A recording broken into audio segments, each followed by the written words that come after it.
क्या कभी ऐसा हुआ है कि आप रात को पूरी थकान के साथ बिस्तर पर लेटते हैं, पूरा दिन सबके लिए कुछ ना कुछ करते हैं, पर जब आंखें बंद करते हैं तो मन पूछता है, मैंने किसी का बुरा तो नहीं किया, फिर भी मन शांत क्यों नहीं है। यह सवाल केवल आपका नहीं है, यह सवाल अर्जुन का भी था। महाभारत के युद्ध भूमि में अर्जुन के पास सब कुछ था, ज्ञान, सामर्थ्य, अपने लोग, फिर भी उसका हृदय व्याकुल था। तब श्री कृष्ण ने केवल युद्ध का उपदेश नहीं दिया, उन्होंने जीवन का सत्य बताया। यदि आप आज भी भीतर से थके हुए हैं तो यह वाणी केवल आपके लिए है। कई बार सब कुछ ठीक करने के बाद भी एक अजीब सा खालीपन क्यों लगता है। हम सोचते हैं यदि हम अच्छे बनेंगे, यदि हम सबका ध्यान रखेंगे, यदि हम अपनी आवश्यकता पीछे रख देंगे तो शायद हमें शांति मिल जाएगी। पर सत्य यह है, सब कुछ सही करना और भीतर से शांत होना दोनों अलग बातें हैं। अक्सर हम कर्तव्य निभाते निभाते स्वयं को भूल जाते हैं। सबको समझते हैं पर स्वयं को क्यों नहीं समझते, और अंत में कहते हैं अब बस थक गए हैं। श्री कृष्ण कहते हैं जो अपने मन को दबाकर जीता है उसका दुख बोलता नहीं है, पर भीतर ही भीतर जलता रहता है। यही अंदर की थकान सुकून को हमसे दूर कर देती है। लोग समझते हैं कि अर्जुन इसलिए विचलित था क्योंकि उसे युद्ध करना था, पर उसका दुख कहीं अधिक गहरा था। उसने श्री कृष्ण से कहा, यदि मैं जीत भी जाऊं तो मुझे क्या मिलेगा माधव। आज यही सवाल हर जिम्मेदार मनुष्य के हृदय में है। परिश्रम के बाद भी संतोष क्यों नहीं, परिवार होते हुए भी इतना अकेलापन क्यों, सब कुछ देने के बाद भी खालीपन क्यों। श्री कृष्ण कहते हैं तुम कर्म नहीं, कर्म के फल का भार उठाने लगे हो। यहीं से जीवन का गूढ़ सत्य आरंभ होता है। हम यह नहीं चाहते कि लोग हमारी पूजा करें, बस इतना चाहते हैं कि वो हमें समझे।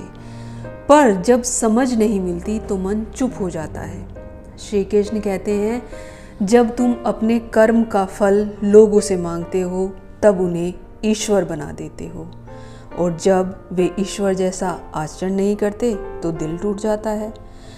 सुकून तब चला जाता है जब हम अपनी कीमत दूसरों की प्रतिक्रिया से तय करते हैं। हम कर्म को प्रशंसा से जोड़ देते हैं। गीता का वचन है कर्मण्येवाधिकारस्ते मा फलेषु कदाचन। इस एक श्लोक में संपूर्ण जीवन समाया हुआ है। श्री कृष्ण कहते हैं जो अपने आंसू पी जाता है उसकी आत्मा अधिक बोलती है। आपको सुकून इसलिए नहीं मिल रहा क्योंकि आपने स्वयं को अंतिम स्थान पर रखा है। आपने सेवा को अपनी पहचान बना लिया है। श्री कृष्ण सेवा के विरोधी नहीं हैं, पर स्वयं को मिटाने के विरोधी अवश्य हैं। श्री कृष्ण कहते हैं अपने कर्म मुझे अर्पित कर दो। इसका अर्थ यह नहीं है कि कर्तव्य छोड़ दो। इसका अर्थ है सब करो पर मन मुझ पर छोड़ दो। सब दो पर अपनी शांति नहीं। जब आप कहते हैं हे कृष्ण मैंने अपना श्रेष्ठ दिया, अब आगे आप संभालिए, तो मन हल्का हो जाता है। सुकून पाने से नहीं आता, सुकून छोड़ देने से आता है। यदि आज भी आप पूछ रहे हैं सब कुछ करने के बाद भी सुकून क्यों नहीं, तो याद रखिए आप गलत नहीं, आप केवल थके हुए हैं। श्री कृष्ण आपसे और देने को नहीं कह रहे, वे कह रहे हैं अब थोड़ा मुझे संभालने दो। आज बस इतना कीजिए, अपने मन का एक बोझ उतारिए और श्री कृष्ण के चरणों में रख दीजिए। सुकून धीरे धीरे लौट आएगा, क्योंकि जो कृष्ण के साथ चलता है वह कभी अकेला नहीं होता। यहाँ बात श्री कृष्ण की नहीं है। आपका कोई भी आराध्य जिसे आप मानते हैं कि उसके सामने आप अपना दिल खोल कर रख सकते हैं, तो यकीन मानिए उसके सामने अपनी सारी समस्याएं रख दीजिए, अपना कर्म कीजिए और फल उसके हाथ में छोड़ दीजिए। देखना आपको सुकून मिलेगा और आपको सुकून भरी नींद भी आएगी। अगर आज की ये वीडियो आपको अच्छी लगी हो तो कमेंट सेक्शन में राधे राधे लिखना ना भूलें। मिलते हैं अगली वीडियो में, तब तक के लिए राधे राधे।